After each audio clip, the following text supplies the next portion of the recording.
welcome everyone at Ludovica TV. Our honorable guest here is the tech chairman of the Global Water Partnership and retired member of the Institute for Water Resources of the U.S. Army Corps of Engineers, Delli Priscoli. Professor, welcome to the studio. Thank you for having us here. Well, thank you. I'm very happy to be here and very honored to be here, especially a university of public service. So the Senate of our university awarded you with an honorary doctorate degree in recognition of your previous work. People love stories, we can agree on that. How did you get close to the university and what is the story behind of this degree? Well, I got close to the university because I'm close friends with one of your professors for over 30 years, Dr. Nagy, and we worked together in the water field.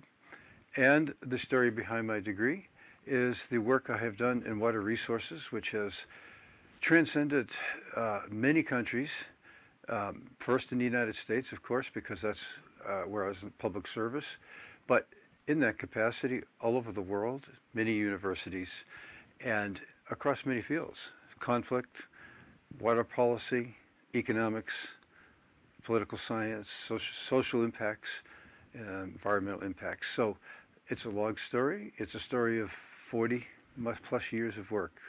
Yeah, maybe we can talk about this in another interview. That would take long. Fine. Sure. Yeah. So, in another topic, what are the greatest challenges in water supply in today's world? Well, I would respond by saying you're asking about what are the big challenges in water resource management. Really, water supply is one part of water resource management. There are many other parts. So, number one challenge is to focus on water resources management. That's a little bit like looking at, say, the whole river, like the whole Danube or the whole Mississippi, as opposed to just only the pieces of it. That's the first point. But practically speaking, in today's world where we are having large debates about climate change and water, water is central to the whole, dealing with the climate change in adaptation. Most of the adaptation is about water. Most of the people are getting worried because they talk about more floods, droughts, and tsunamis. But we're talking very little about investment in the tools to mitigate those disasters or to help people to reduce the amount of damages because of floods and droughts.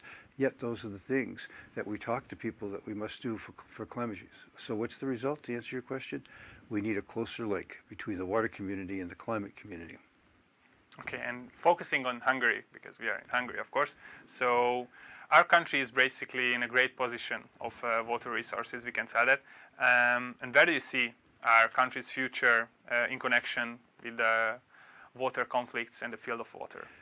Not only in a great position of water, because you've got great water professionals. They're known all over the world. So, you have several reasons you can say great position. And I think for Hungary, assuming that you're going to continue with some good management, I mean, even your flood risk reduction is very good records, and you're top professionals in the field. I think probably the issues will be around the transboundary, cross-boundary waters, where you have to manage the water. It's in a few countries, and you have to figure out how to work with those countries. And this is could be a difficult part of the world, so that will be a major issue. And I think that the new program that you have, which is about hydrodiplomacy, will help your professionals tool up, we say in the United States, but become well aware of these things to help you in that problem. Now, I know there's probably a lot of other very specific things in certain aspects of water management that you're working on, but I have every to me, looking at it, it'll be good. You guys are very, very good in that. So I'd look to the transboundary right now. And we can talk about, because we have at the university some master's program, which is basically kind of fresh. One is the international water policy degree and what is water diplomacy degrees. And what opportunities you see in these courses, how well they're going to help in Hungary's water professionals in the future? Well, one of it's like the answer I just gave you, because to deal with the transboundary issues, the hydrodiplomacy is going to be a center. But the other issue behind this, which isn't so obvious, but what your students will be studying has to do with how do you look at the water resources technically, but also the socio-economic and political parts of that. How do you integrate the political and the technical? There are so many things happening in the world, both technically and with more and more stakeholders of different kinds. The water professionals are going to need to have these skills of this integration. Even if they're not the best at the integration, they have to know about it and how to do it. So the courses, as I looked at them that you just discussed, those courses will start to provide these professionals, and that's an important issue. And maybe like these courses, for example, maybe like a bigger focus on water diplomacy, it could help in some interdiplomatic relationship as well, because there are so many conflicts nowadays in the world, for example, in the sub-Saharan Africa. Oh yes, I mean, could it be and also a help for those conflicts that maybe we provide professionals in the field of water diplomacy? Could they help in these conflicts in the world? Yes, it could, and I only focused on the water management skills, but you have diplomats and you have foreign aid programs, I assume.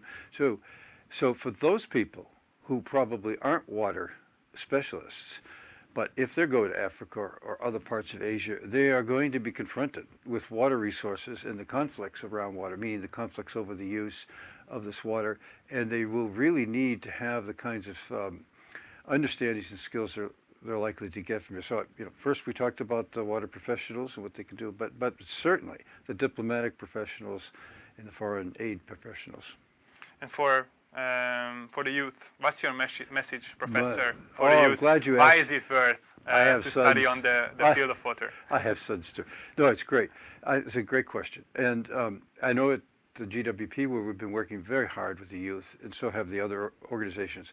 For the youth, get involved, join some of the youth parliaments in water, and when you learn about water, learn about the positives and the negatives you hear, and try to figure out how they come together and how these issues work themselves out, and get involved with these youth parliaments. Dear Professor, thank you very much for the interview. Thank you for having us here. It was an honor, and wish you the best for the future. Listen, it's an honor for me to be here at the University of Public Service, something I deeply, deeply believe in. Thank you. And dear audience, thank you for your attention. See you in the next episode. Goodbye.